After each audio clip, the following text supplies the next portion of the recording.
So we got ourselves another tier list here today, and by the looks of it, we're going to be ranking every single area in Hollow Knight. It's no surprise that Hollow Knight's one of the biggest and greatest games of the last decade, and we're going to do a little tier list to show how much appreciation we have for the actual physical world itself. Going to be ranking them on a tier list of S to F, and we got a few bonus tiers in there for a couple different reasons. So, of course, starting us off, we got Dirtmouth, the fading town, home to our favorite sad bug, elder bug. I mean, it's like the central hub of the game. You got your shop, you got your map guy, you got whatever the hell this is, and it's just a nice little place to hunker down after a long adventure. And one of my personal things about Dirtmouth is seeing it grow and change and see the tiny little additions that pop up as you progress through the game, like eventually giving Elderbug his flower, all the shops opening back up, the stagways opening up, and just seeing it sort of become more of a populated town is really cool. For the first area you see in the game, it gives that sort of feeling of gloominess and loneliness, and as functionality-wise, in terms of a sort of central hub for all your adventures, I think Dirtmouth deserves a very respectable A tier. The Forgotten Crossroads, the entrance to sort of every other place in the game. I mean, where to start on Forgotten Crossroads? So the Forgotten Crossroads, home to quite a few charms, home to quite a few bosses, including the very brutal death of the Gru's mother. It's also home to the Black Egg Temple, the place where you fight the final boss is also the place where you fight some of the first bosses. Very poetic in my opinion. And obviously, Hallownest is a fallen kingdom, and Forgotten Crossroads certainly gives that kind of energy. It's also where you meet the Grub Father, who, eats his children.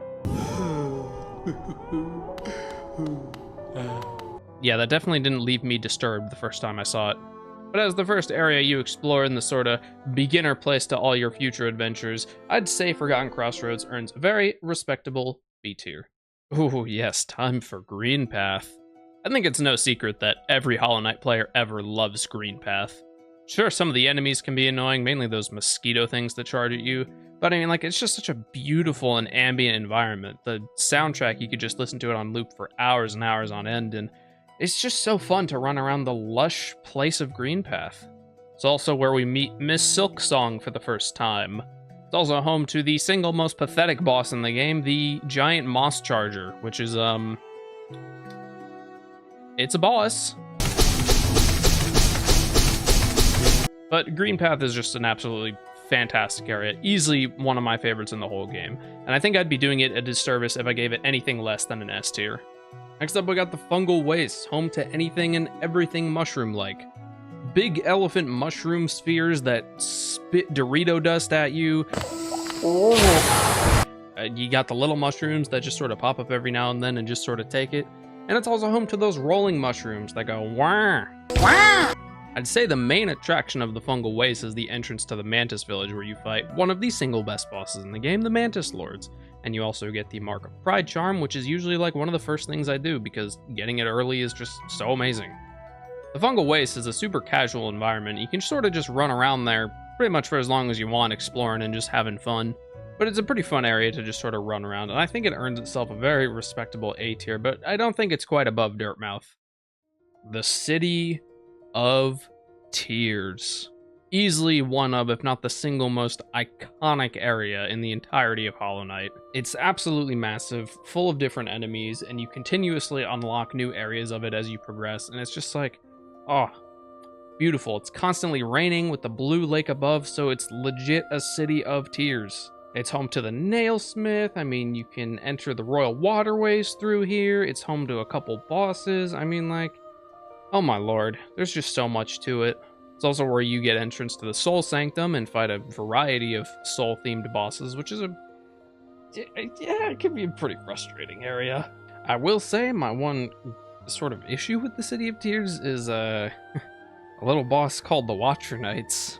But seriously, I mean, City of Tears is just an absolutely fantastic area. The music is like tragic and lonely. The environment pretty much speaks to the music, and it's just like, oh, you really can't go wrong with an area like this. And I think it really does earn itself an S tier, and I think it does sort of overtake Green Path in terms of its just amazingness.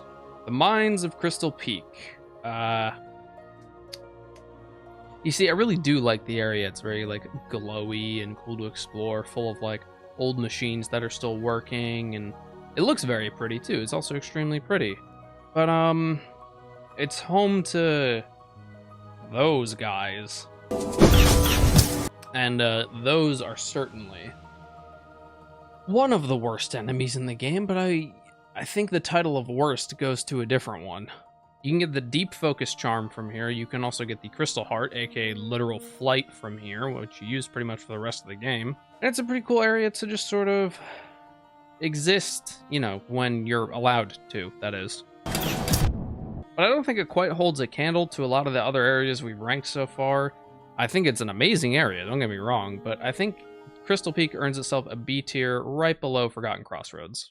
Up next, we have the Resting Grounds, which is like kind of it's very small compared to the other areas, but there's a lot of like character and ambience to it. You can find the ghosts of dead warriors. This is where you first get the Dream Nail and start sort of interacting with the dream world. You meet the Seer here, you get Dream Shield here. This is also, I think you can also get to the Blue Lake from the Resting Grounds. The music is also like, oh, super sad. I'll have it playing in the background, but like the Resting Grounds, like it really does feel like a cemetery of warriors and souls past. The environment itself also sort of feels like you're sort of touring ghosts of the past, and it sort of evokes that sort of like, oh, this is what once was but isn't anymore kind of feel. But if you haven't played Hollow Knight and you're in the Resting Grounds, just be careful swinging that Dream Nail around. Considering its small size, but the amount of things there is to do and unlock in the Resting Grounds, I'd say it earns itself a very respectable A tier, but I don't think it's quite as high as Fungal Wastes. The Royal Waterway. The literal sewers of Hallownest. Full of bugs and fluke and sewer water and... ugh. There's a lot of... it's gross. It's gross. The Royal Waterways are absolutely disgusting. However, there is one thing in the Royal Waterways that is sort of its saving grace that keeps it from falling below the ranks of the rest. And that is our good old buddy, the Dung Defender. Dung Defender, though an extremely silly character, is easily one of the most beloved in the community. I mean, he's just a walking meme, but he's also kind of like a tragic character. You can see little poop shrines of his fellow warriors, and it's just kind of like, it's gross, but it's also kind of like sad. Though it's home to the beloved Dung Defender, it's also home to Fluke Marm. Fluke Marm is canonically a MILF. Like, that's not even debatable. But as an overall ranking, I mean, consider you can get stuff like Isma's Tier here, which unlocks a whole bunch of stuff. I'd say Royal Waterways is probably like a mid B. I'm not sure if I'm gonna put it above Crystal Peak though. It has Dung Defender. It has to go above Crystal Peak. Time for Og Canyon. No, I'm kidding. It's Fog Canyon. Fog Canyon at first seems like, oh, this area is not too bad. Just some jellyfish that fucking explode. And it doesn't seem too bad at first. It's like, oh, okay, just don't touch the jellyfish. You'll be fine. Then you get to the other areas, and there's these little fog sacks that are full of the same explosive stuff. And if you even touch them, if you even just in a bitty little pixel just touch them, well, you can go ahead and say goodnight. Fog Canyon is home to the Forbidden Archives, which is probably my favorite sort of area before a boss, just because, I mean, like, I'm a nerd and I like stuff like that. Obviously, Umu isn't the hardest challenge in its natural environment. In the Pantheon, it's a little different, but, you know, Umu's not too, like, fantastic of a boss or anything. But it's the actual area itself of the Teacher's Archives, the lore, if you will. And this is where we learn that Monomon, the teacher, one of the dreamers, is the only dreamer with 2 layers of security, having given their mask to Quirrell. And it's also the end of Quirrell's storyline, which is, my heart was pretty broken after that. Poor Quirrell, man. He lived his life so well. Man didn't have to go so soon. But yeah, Fog Canyon, very, like, enigmatic and very mysterious. Like, you can tell that something's not quite right, and that's, like, things are not quite as they seem. That's kind of what I like about Fog Canyon. If it weren't for all the nuclear bombs, I'd say it's probably a low A. But, considering the treacherous and questionable environment you have to go through. I'm gonna give Fog Canyon like I'm gonna give it like a low B. I think that seems good. All right, the Howling Cliffs.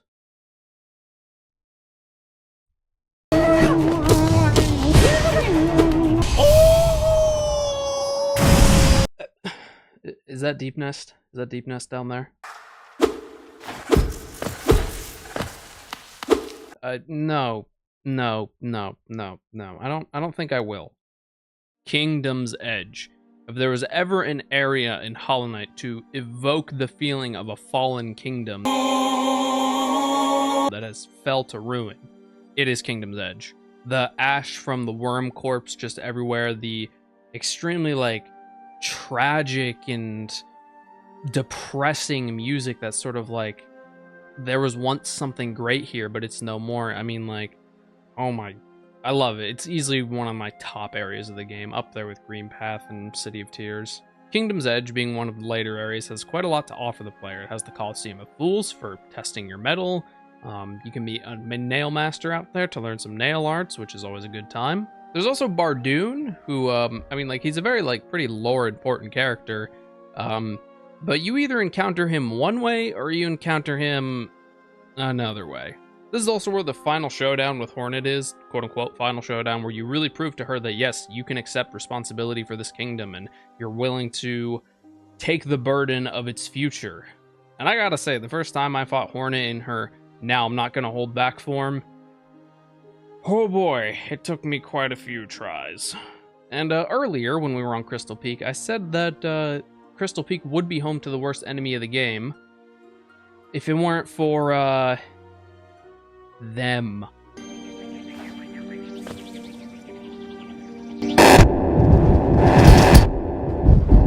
But Kingdom's Edge really is the pinnacle and the peak of what really feels like a ruined and fallen kingdom. As for my final rating, I give Kingdom's Edge a very, very respectable S tier. Next up, we have the Ancient Basin, which is also home to the Abyss and the Sea of Void, and I'm going to try and put all bias aside here. The Ancient Basin is really one of the more interesting areas, especially with the fact that there's like zero music, and it's just kind of like, there's ambient noises like wind every now and then, and little sounds of like rocks cracking, but like there's very minimal sound, and you really, truly feel alone.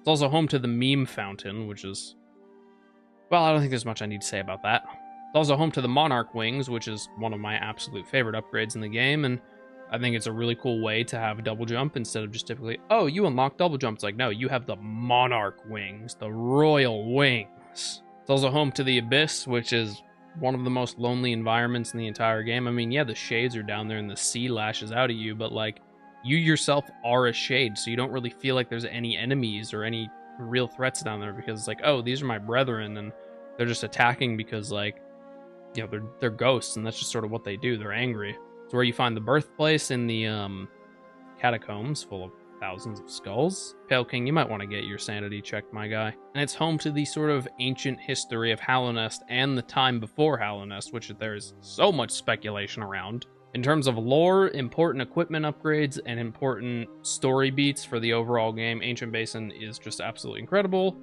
And it's home to a shit ton of voids, so of course I'd like it. I'd say Ancient Basin overall is probably a really high A or a low S. I'm going to give it a high A right above Fungal Wastes. The Queen's Gardens, which is sort of like a sub-area of Green Path. This is where you fight the Trader Lord, and if you do the Cloth questline, then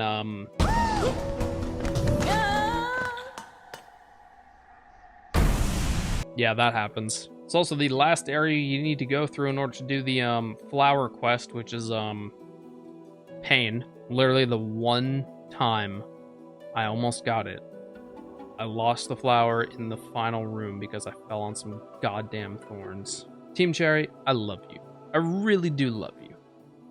But I'm never gonna let that go. I hope you know that. It's also where you meet the White Lady, who is your mom, I guess? Technically, she'd be your mom. She's also the Pale King's wife, of whom she agreed to let him cheat on her. And the result was Hornet, so I guess it was a good thing. Remember, everybody, it's okay to cheat on your significant other if the childbirth results in an amazing character and an eventual spin-off game that ends up being even more amazing than the first game.